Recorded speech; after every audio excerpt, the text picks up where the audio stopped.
is the Fantasy Alarm NBA DFS show with Jon Impemba and James Grande.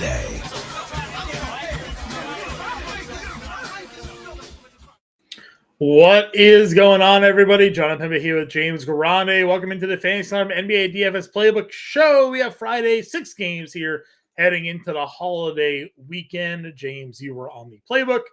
We have the rostership being updated as we speak because it was a pretty interesting day, obviously, yesterday with the news and how it was breaking. To no surprise, I don't think to anybody, the highest roster play on the slate coming in Dallas. 4 of the top 5 highest rostered players, all on the Dallas Mavericks here. And then Joel Embiid sprinkled in between there. No surprise there as well. If you have some of the value, you can get the JoJo up top. Should be a pretty fun 6-game slate here. Yeah, it's a really interesting slate, and we talked about it on the pod last night. This is the softest DraftKings pricing of the year, I think. Mm-hmm. And it's conveniently on the same day that we had news break where the one whole team is out and they're all too cheap. So, Right. Not only is the pricing soft for the top priced, like Joel Embiid is $600 cheaper than his max price. Jokic is only $11,000. We haven't seen him even close to dipping below that in a while. Right. And now we have infinite value in Dallas. Who knows what even happens with Seth Curry? That could open up even more value potentially. So, it is funny how that happens. After the masses in droves just talking about how not only did they take away the late slate, but also the pricing was impossible yesterday. 50% of the field played one fantasy point Sam Merrill because there was limited value outside of that, and you couldn't really get to many of the spend ups, and that's why you saw Utah, Detroit, the worst, 2 of the worst teams in the NBA, go off and really that game stack won. So definitely a 360 from yesterday's slate to today. John, you can easily on DraftKings, and we have not said this, I think, once this year, build with the top 2 price guys on the slate comfortably. Embiid and Jokic playing both. I have comfortably built with them both in a lineup today. Jamming in 5 Dallas players? 4 Dallas. Okay. And there's obviously some Phoenix value as well that we'll get to. One we didn't really talk about last night that I have grown to like throughout the day. One I think everyone's kind of interested in, Eubanks, but that would not allow me to play both Jokic and okay. So we will get to that, but I do think that there is a path to it. I'm not saying it's the path, but it does. I just felt like saying it because we just haven't been able to this year because the pricing has been, elevated on everybody, and we haven't had value like this so early, and have been able to tinker with lineups this early. So it's a fun slate. There's some big game totals. They took off the 10 p.m. games like we mentioned yesterday. The 2 10 p.m. games today, John, 244.5 game total, 247.5 game total to start 2 hours after every other game. Seems a little fun there. Especially when you have some of the other matchups that are on the board. Atlanta, Miami, we talked about it. Miami, maybe the highest game total they've been a part of all season long. Atlanta just pushing the pace in a lot of these matchups here. And you have Miami without Jimmy Butler. You have Miami with Bam and Tyler Hero really running the show right now in that matchup. Obviously looking pretty good. And then you have Toronto, Philadelphia, where we've seen this game now a couple of times, and Joel Embiid has just absolutely smashed both times in that matchup here. Scotty Barnes on the other side of those matchups has also smashed in those spots here. So it should be a pretty fun slate, a pretty interesting slate to build around. Any of these games that you're just outright avoiding? I wouldn't say avoiding, but it's really hard in Toronto, Philly to like a lot, right? Sure. Because on one side of the coin, Philly's been the best defense in basketball in the month of December. And also, we saw it last game. 90 points came from Tyrese Maxey and Joel Embiid. So like, what else could you even want from that team or like from that game? And then Denver, Brooklyn, like Brooklyn is a crapshoot every night. Especially with Dennis Smith Jr. coming back, right? DSJ back, and then Denver is a slow-paced team, and like I like Murray, but the minutes seem capped, and Gordon is fine, and Porter is fine, and Jokic is an elite play. So I'm not like avoiding it. It's also like you look at your lineups, and what are you going to max Dallas at the is the ultimate question that you're going to ask yourself to see how much exposure you have everywhere else, because I think there's going to be situations where if you're multi-entering, you could have anywhere from 3 to 5 guys on Dallas tonight. And that's, like I'm almost setting min 3 on Dallas tonight. That would probably be my MME strategy, min 3, because in really any situation, you're going to get Dallas in the winning lineup. I would in almost every instance, especially considering this line is steady at 8.5 for whatever one reason or another. Houston only 8.5 point favorites at home tonight. We still haven't figured that one out, right? Like it doesn't really feel like it adds up. Here with the way that given who it's in Houston, and then given who Houston has to play. I mean, given who Dallas has to play, it doesn't feel like it makes much sense, right? No. But Vegas is much smarter than we are, John. So generally, maybe they're thinking there's some sort of like backdoor covering coming on here. Maybe backdoor cover that could be accurate. And also, I see through you. Happy birthday, buddy! Happy birthday, dude! Look at you out here. It'd be a nice little takedown for you maybe tonight. Maybe get in those battle royal streets, and take down some underdog as well. The Prince saying who? The Prince. What's the who to? I'm assuming who is to the. I think that came in during the Phoenix. Yeah, we'll get there. All right. Well, let's just get into it now. Then we got 6 games here. Point guard position up at the top. We talked already. There's no Luka.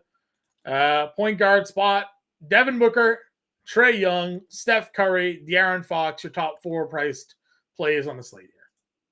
Yeah, and like there's a case to be made for all of them. I wrote one of them up. That was Trae Young. And there's no reason at this point Trae Young should be under 10K moving forward. Over his last 5 games, 60, 59, 59, 63, 68 fantasy points. In slow-paced environments in Houston and Cleveland, slow-paced environment in Toronto twice, has not mattered. The points, 30-plus in all 5. The assists, double figures in all 5. How about 5 straight games of 4 or more rebounds as well? Like, it's just the 4+ made threes. Like there's nothing that Trae is doing to kind of slow it down when you consider he got to 10.5 last slate. And again, back to the soft pricing discussion, $600 cheaper after going for 60 for 5 straight games. So Trae leads the pack. I really do think you can get to any of them. Of the Suns spend ups, Durant is the chalkier one. And I wrote up Kevin Durant today because I like him, but obviously like, you want to be different. Devin Booker has gone for 60 on many occasions this year, 70 actual in a game. Like there's never, he has an infinite ceiling. Steph Curry has the best matchup on the board of anybody. They have the highest implied team total today. They are coming off an insanely great win. And I use great as the word there because that was a big time blowout that, they stole from Boston. Right. And that could be something to like kind of take them forwards, but Washington on a back-to-back. And then De'Aaron Fox, we know, was well on his way to 60 in that game if Boston doesn't score 70 third quarter points. No kidding. And just blow the doors off that game. So you can play any of them. I still think Trae Young is my top guy there. But you can make a case for any and all, and I'd be perfectly fine with it. Yeah, I had one underdog battle royal team here that I had the last pick, so I picked on the 6-7 spot, and ended up with Trae Young, Devin Booker on the 1-2 turn. Good. I was like, you know what? On a 6-game slate, I'm getting Trae Young, Devin Booker on the swing turn here. I felt pretty good about what could be with that lineup there. Moving on down into the mid-tier again, guys after De'Aaron Fox. Tyrese Maxey's at 87. As we mentioned, he had 35 actuals, part of that two-man 90-point explosion, whatever it was, that 85-point explosion it was that Philly had the other day. Tyler Hero at $8,400 continues to be a monster right out of the jump. Now he has this tremendous pace up spot against Atlanta for him. Fred VanVleet, does he play 40? If this game is only giving an 8-point difference, James, then you're getting 45 minutes out of Fred VanVleet, right? Because he's only not going to play those minutes if this game isn't a 20-point blowout. So if you're telling me that somehow Dallas is going to hang around in this game and keep it within 10, then FEV is going to be on the floor forever. And ridiculous numbers that we've gotten out of him now over the last few games as well. How are you prioritizing the Hero Maxey FVV grouping? I think Maxey is third, and I don't mean that I don't think he couldn't break the slate, because he can. Mm-hmm. It's just with Embiid doing what Embiid's doing, I think it'd be hard for Maxey to usurp what Tyler Hero could do without Jimmy Butler, or what VanVleet has done in back-to-back games, right? And so Hero and VanVleet are slightly above Maxey for me. I lean the Tyler Hero route, and I think that's definitely a contrarian take, because no one's really getting to Tyler Hero tonight. And I get that we've had a really good version of Bam Adebayo, but think about how these minutes have trended for Hero.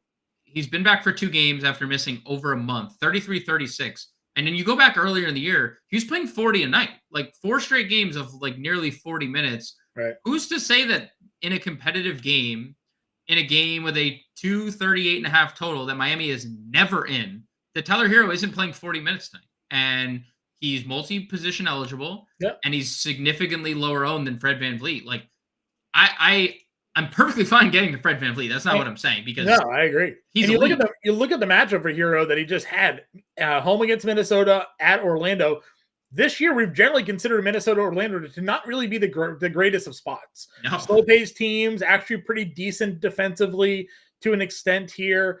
And 10 of 18, 10 of 17 off the rip shooting. The minutes, like you said, is great. Now he gets a poor defensive team in Atlanta, generally considering, and a high pace matchup for them. Listen, I'm agreeing with you. When I saw the rostership and saw where kind of the ownership is here on Tyler Hero, I was like, I'll do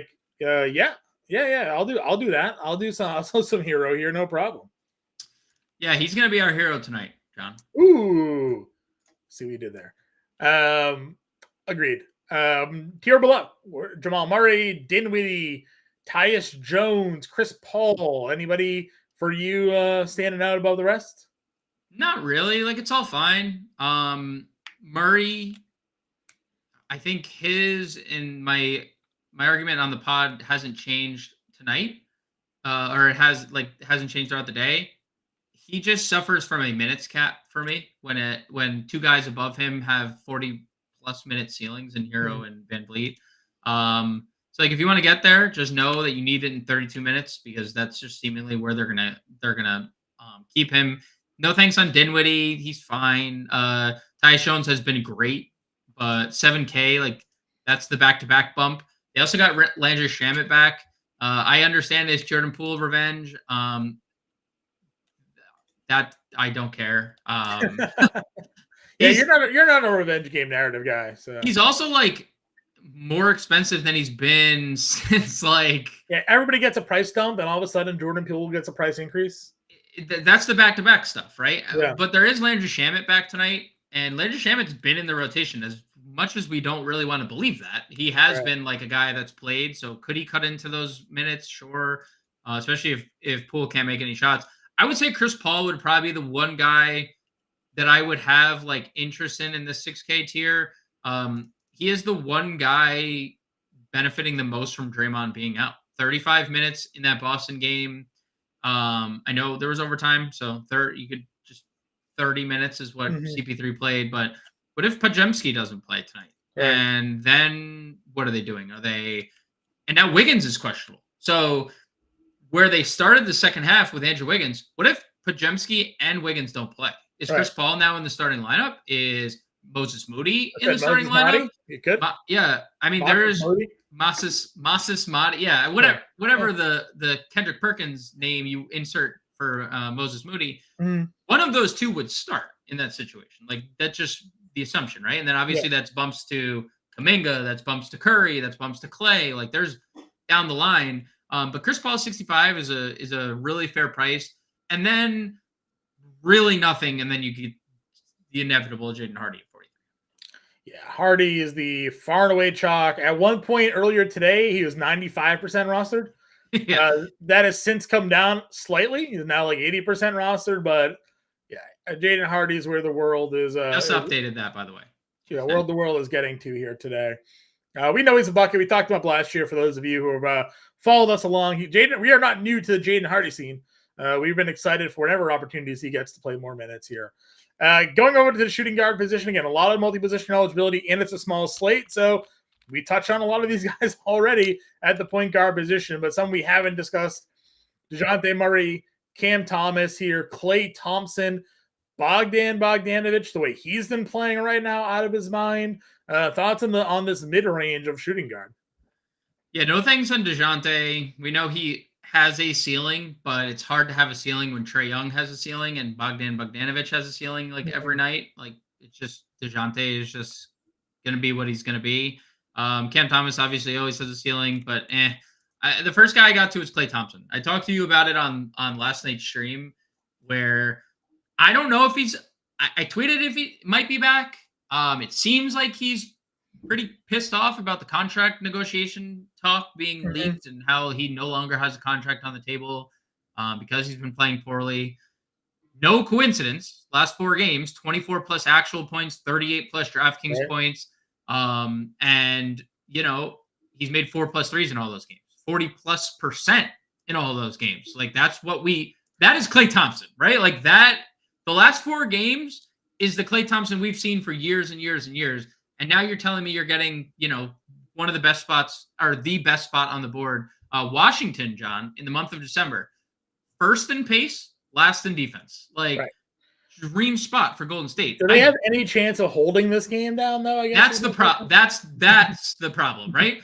Now, the thing with Golden State that we always have to consider is, like, we've seen 50 actual from Curry in 3 quarters. We've seen Clay score that 40-point quarter against the Kings, that one where he had 6 dribbles or whatever. Like, I'm not saying that we're in that realm of when the Warriors were at their peak, but hey man, Klay Thompson's looked really good lately. So I definitely am a little worried, but also, and I think this is a talking point. Okay. So you have Klay Thompson, $6,900 in the spot that he's in. Yeah. The whole field is going to $6,100 Tim Hardaway Jr., right? At same eligibility as Klay Thompson. Klay Thompson is $800 more, obviously. I'm not saying Tim Hardaway can't go out there and make 10 threes tonight. I'm not. But how is Tim Hardaway getting his own shot tonight? Like, who is setting Tim Hardaway up tonight? Right. Like, when he has Luka Doncic on the floor, or when he has Kyrie Irving on the floor, 2 very good and willing passers, right? Who is Jaden Hardy, the guy setting him up? Okay. Who is a scorer for? I'm just saying, Tim Hardaway is a guy who needs kind of be spoon-fed the basketball. He's not a guy that's going to really create his own shot. Right. I am willing, in a tournament where you look at you're taking stands sometimes against chalk, right? Mm-hmm. Tim Hardaway is 50% owned in our latest projection on DraftKings. Klay Thompson is 7% owned for $800 more. I'd be willing to spend $800 more in an infinitely better spot for Klay on a team that may be even shorthanded as well, right? If there's no Podziemski, no Wiggins, and no Draymond already, I'd be willing to get leverage on going to Klay Thompson over a Tim Hardaway at 50%. I'm not saying I'm fading Tim Hardaway. I wrote him up. He's in my core plays. He's 50% owned, shooting guard, small forward. He averages 1.5 fantasy points per minute in a very small sample without Luka and Kyrie. But I'm just saying, there's a path to Tim Hardaway being like the one burnout of the Mavs chalk, because he's the most expensive and he's the most kind of reliant upon everybody else's like passing and getting him the ball. What do you do if Oubre at the same place? Melton's questionable. There's some depth pieces there, obviously questionable. He played 29 minutes. I understand we went over this. Joel Embiid and Tyrese Maxey taking all the shots. Like, what is left for Kelly Oubre? But I gotta get your thoughts here, because the man played, double-digit shot attempts the previous 3 games. I mean, does he just get more going tonight, or what do you think? I mean, I said this in the Discord. Our good buddy Sticks asked me this question, or asked this question in general, and I basically said what you just said. It's just hard to like. I'm not saying Embiid and it's hard to like assume Embiid and Maxey are going to score 85 to 90 points every night, but it can happen. I mean, Embiid's gone for 50 actual twice in 6 games. He's gone for 40 plus in 4 or 5, right? So like, if they score 80 points again, how much does that leave? Is Kelly Oubre the only other person scoring tonight? I don't know. 6,100. I think it's a fade for me, but I understand. I mean, I mentioned the other day, right? Like I love you. Great to see the minutes. Great to see him start. If Melton's out, you assume he just starts again. Maybe he starts anyway because Batum's out. I know Bob Cove's back. We'll see how they handle that starting lineup, but hard for me to really get excited about 61 Oubre when, I mean, Joel Embiid objectively is the best play of this, probably like the best play of the slate and like in the NBA right now. And if he goes for 50 and Maxey goes for 30, it's just, there's only one ball. Agreed. Koulibaly, Grayson Allen, Eric Gordon, anybody down here? Not really. I would say, I like the Phoenix guys aren't terrible. Eric Gordon or Grayson Allen, 33 minutes each of the last 2 games, 28 and 26 fantasy points is like solid at his price. Eric Gordon is probably going to approach 30 minutes, and 5,200 is a pretty good price. He just needs to make his shots. Right. They're both okay. Obviously the question of the night is Seth Curry going to play? Because he is questionable. He's $3,700, and he's the 3rd highest owned play of the slate at 3,700. Like, we've also seen him start, right? Like, everyone's playing Jaden Hardy. Who's to say Seth Curry isn't starting tonight over Jaden Hardy? And Jaden Hardy's coming off the bench, right? So I would say anything else for me would be Seth Curry, but we have to wait and see if he's even playing or not. Okay. Small forward. Scotty Barnes is up here at $8,800. As we mentioned, 2 games against Philly. He's averaging 46 fantasy points against them on the year. You have Mikal Bridges. We've talked Clay already. Denny's coming off of a double-double. I don't know if that's something that is repeatable for him or not. Michael Porter Jr., Jaime Jaquez. I mean, again, smaller slate, not a lot of great options. You can play Hardaway here. You can play Klay Thompson here. Maybe that's the path. You plug a different shooting guard in and play some of the shooting guards at small forward we've already talked about. Literally no interest. I wish I could just exile. You know what? I wish FanDuel drop score let me drop small forward today. Okay. Just get Derrick Jones here. I guess Derrick Jones is your chalk tonight. Yeah, right? It's Derrick Jones is a small forward I'd use. 5,300. He's played a lot of minutes lately outside of the Denver blowout. 30 plus fantasy points in 2 of 3. So it's Derrick Jones for me.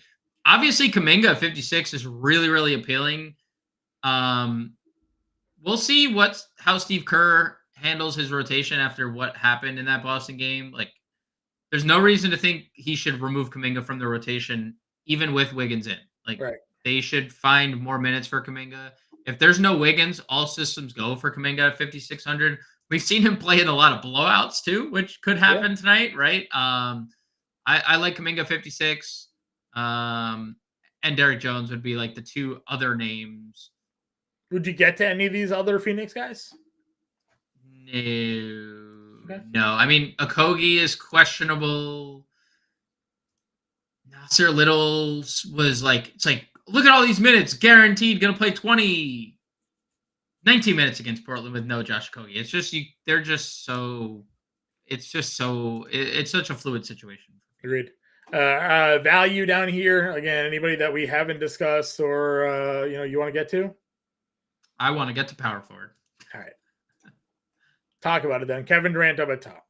Yeah, it's Katie's world, and we're living in it. Coming off one of his best games of the year. He's one of the 4 spend-ups I wrote up tonight, behind 2 centers, Trey and Durant. On the year, without Beal and Nurkic, 35% usage, 1.45 fantasy points per minute. It's essentially him and Devin Booker are the Spider-Man meme. Like, they essentially have the same exact usage, same exact fantasy points per minute.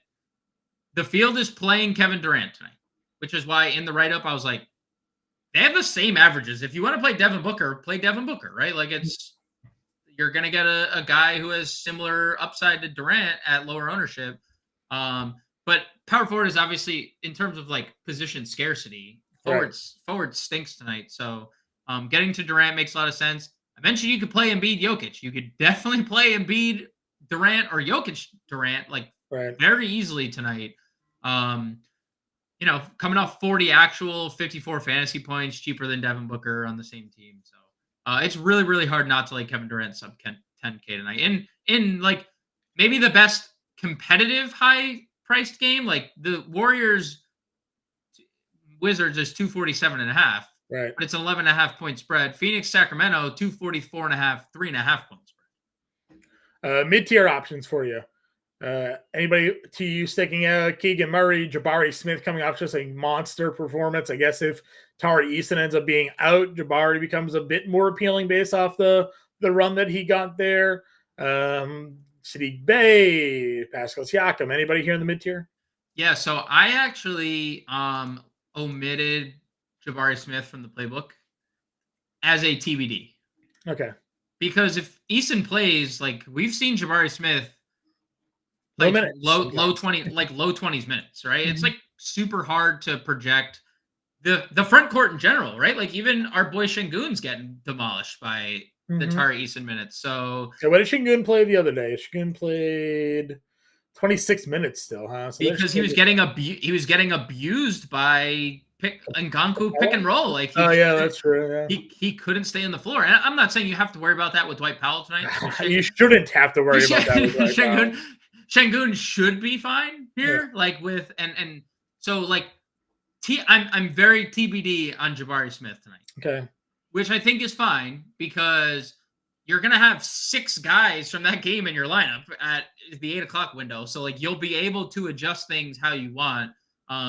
Obviously, I'm in on Smith if Eason plays, but 7,100 if Eason I'm in on Smith if Eason sits. Out on Eason if Eason plays. Yeah.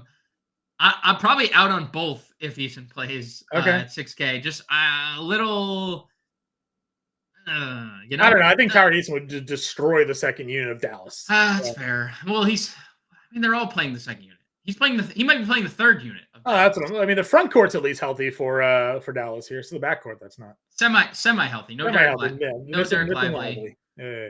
And Kleba. No Kleba, no Lively. Like Kleba like all year though. Yeah, but Maxi Kleba, massive upgrade over like Rashawn Holmes. Any Aaron Gordon interest? He's fine. If you land on Aaron Gordon, it's a solid price. Yeah, what's your next play here? Kuminga I mentioned. I don't mind Ngannou. The minutes are obviously very up and down. I am on the fence about Grant Williams, much like I'm always on the fence about Grant Williams, but he's getting a lot of ownership. He is $4,700. Mm-hmm. It's really cheap, and he's playing a lot of minutes right now. He's played 30 plus in every game over his last 5 outside of the Denver game in which they got torched. So we know Grant Williams has a very low floor. 4,700. If that game stays competitive, he's locked into 30 plus minutes. Have we hit your Phoenix guy you want to talk about yet? He's almost here. Is he a power forward or is he your second? He is. Well, he's both. Is he Matu? He is. He has Matu position eligibility.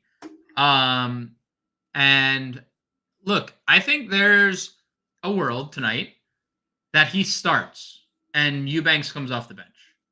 Okay. We've seen this a lot, right? We've seen like a lot of teams just keep guys on the bench in their roles. And I even looked it up last year in starts with Drew Eubanks for Portland. And I know it's a different situation, but he was never extended 25 minutes per game as a starter for Drew Eubanks. If the split is 25-23 and it's Eubanks and Metu, Chimsy Metu is a better play because he's $1,000 cheaper with multi-position eligibility. And we saw him get extended and start in that Sacramento game, 24 fantasy points. Start, get extended in the Golden State game, start 23 fantasy points. Like, if you get 23 to 24 fantasy points out of a 3,500 Chimsy Metu, who potentially starts in a game with a 243 total, sign me up for that. Like, that's an elite value.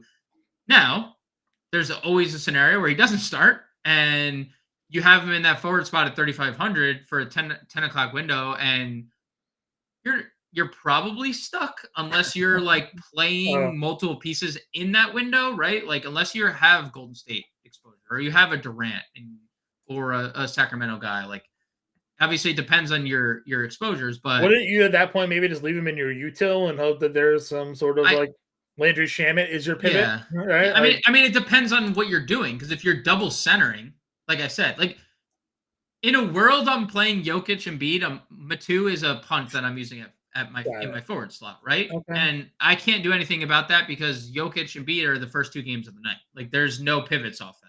Well, let me ask you then: does Shamet make it more sense as a pivot as your punt play then, given sort of the run that he has gotten when in the lineup for the Wizards over guessing on Metu?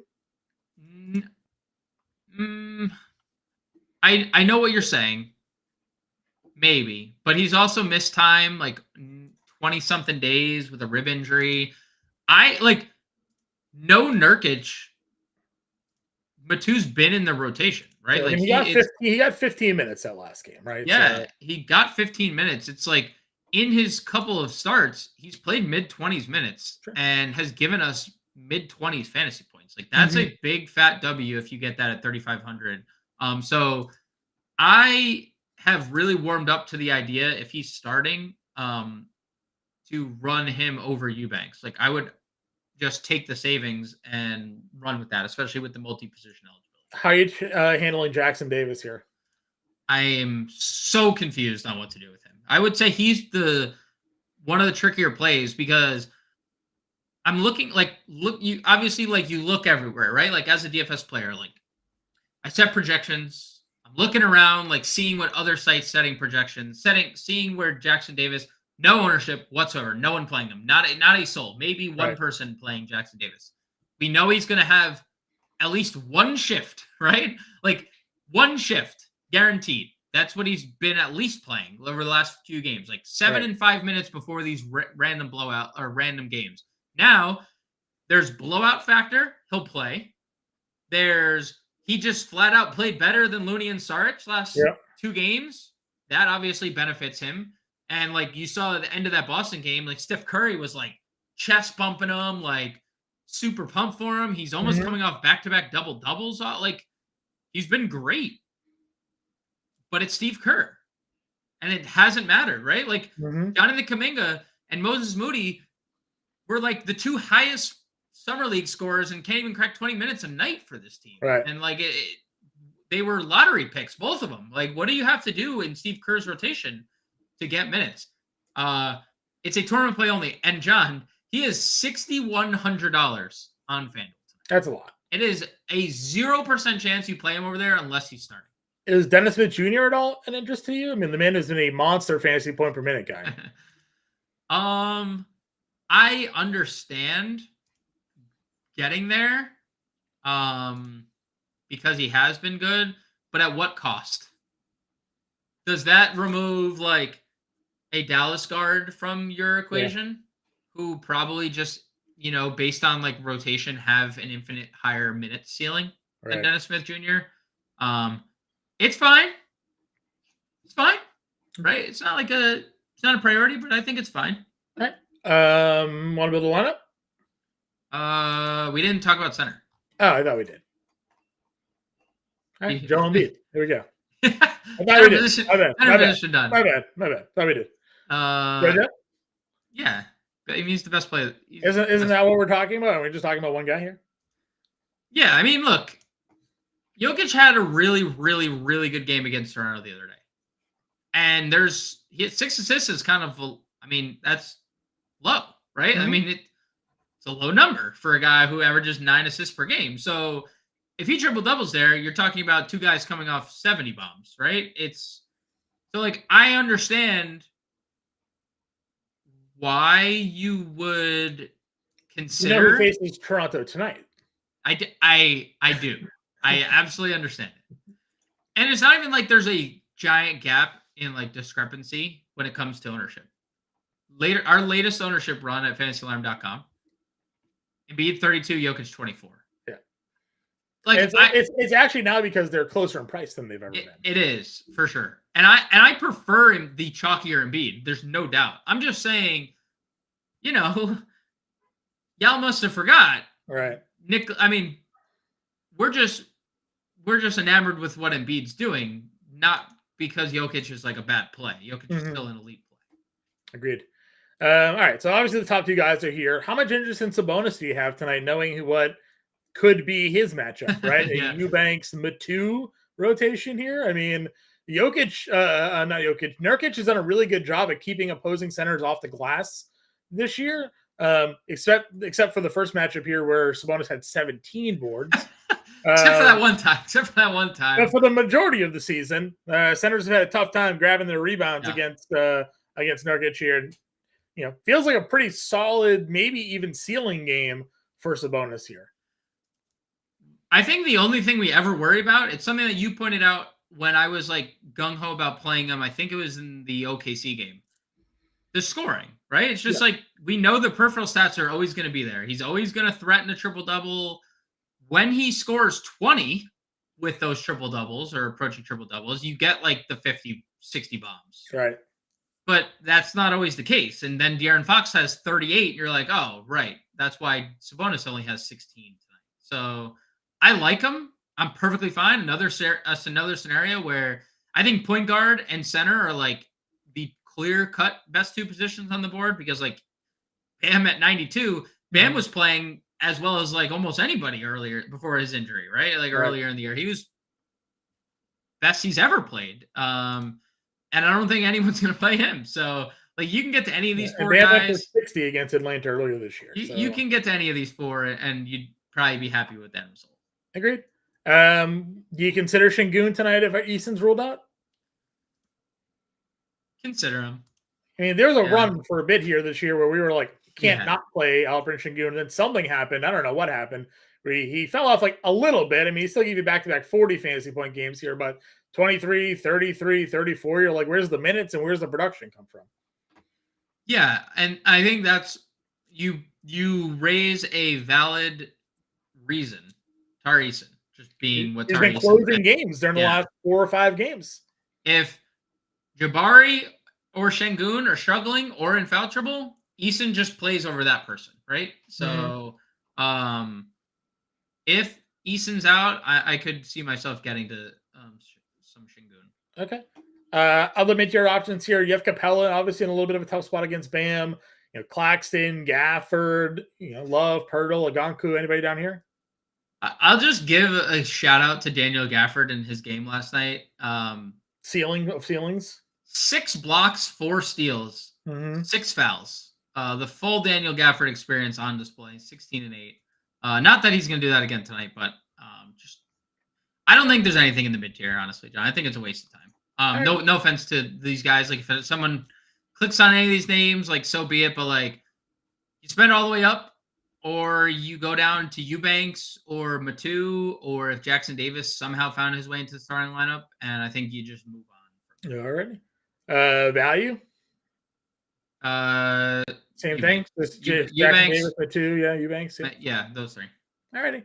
We're just plugging JoJo in here. Yeah. Okay. And then how many Dallas guys? A lot. Hardy for sure. I think we play Seth Curry until we're given a reason not to play Seth Curry. Okay. At 3,700. Derek Jones. and Derek Jones. You want? Yeah, let's just do max 3 right now. Obviously, there's, if you want to play 4, you can play 4, but I think max 3 is good. All right, what's our next move from this position here? I hate power forward. I hate forward. Forward. I mean, you said you wanted to play Durant. I do want to play Durant. And you can play Durant. Like it's a fine. If you do, you are now basically getting into like the Matu range. If you want to do like the double spendy thing, you're probably gonna plug Matu because you also if you don't want to do double spends, instead of Durant, you play Tyler Hero at guard, right? Where no one's playing Tyler Hero. Sure, I don't mind that. Hero 84. Where is he? There he is. So 57 power forward here. Kaminga. I'm good. 2 if you wanted to, or Grant Williams if you did want to go 4. Yeah, that's fine. Let's see. It's 57 for a guard and a forward and a center here, or a util rather. What's our util spot looking like? I don't want to go all the way down, but plug Matu and see what we got. 8K. 8K util is Siakam. Happy tier. Not a great tier. No. I feel like we did this yesterday too when we were going through this. We're like, not great pricing. If we did THJ 54 util, random Mike Muscala price up. Yeah, classic double back to back pricing. Kind of a tough. You gotta play some guys you're not in love with, right? What about Clay? The Clay here at the forward. And I think it's 40. Yeah, you can play Eubanks there. All right, that works. Where's Eubanks at? 45. 45. Yeah, I can do that. I can live with that lineup. What do you think? Yeah, done for you? Yeah, I mean that is a build. That's a build, yeah. That's one way to go about it. Yeah, no, I think that's a good build. Again, like you have to make a decision on Dallas, obviously. I think you and I both kind of agreed on like min 3 Dallas, probably max. I would max 5 Dallas if you're multi-entering. Sure. That you have to play Matu. I just don't think there's another option. There's always another option here. Don't you worry about it. 39. I understand it. Like there's always another option. Oh, no. There's your triple spend, everybody, if you want to go that way. Super low floors. Your triple spend. It's doable. Never know. It's possible. All right. Let's see what we could do here. Any other thoughts? Any other lineup combinations? Any other questions for anybody in the chat? You guys want to talk? No, like this is our last live stream of the week. I know. Christmas on Monday. We're gonna have a podcast. Slate. Yeah, well, the podcast for the Christmas slate. Yeah, we're gonna have our listener league on Christmas Day. If anyone wants to get a part of that, we'll build a contest out and constantly put it in Discord and stuff throughout the weekend. Yeah, 100%. I guess that's it then. We'll be in the Discord. If you guys have any questions, obviously lineup block comes out at 7. Any more news that happens, we'll be here for you. Scroll's been down at the bottom. If you haven't already signed up, we have our holiday sale going on right now. FantasyTime.com/Santa, promo code Santa. First month is $4. Usually it's $39.95 or something like that. So you get the first month for $4, $1 a week for the first month of our month-to-month package. And if you haven't, if you don't like it, obviously you can cancel, but I can't imagine you won't love it. So try us out for a month. Get access to all premium content in our premium Discord there for just $4. So again, FantasyTime.com/Santa, promo code Santa there to get the discount. I'll throw it in the chat as well. FantasyAlarm.com/Santa. For those of you who want to click on something, you can do that as well.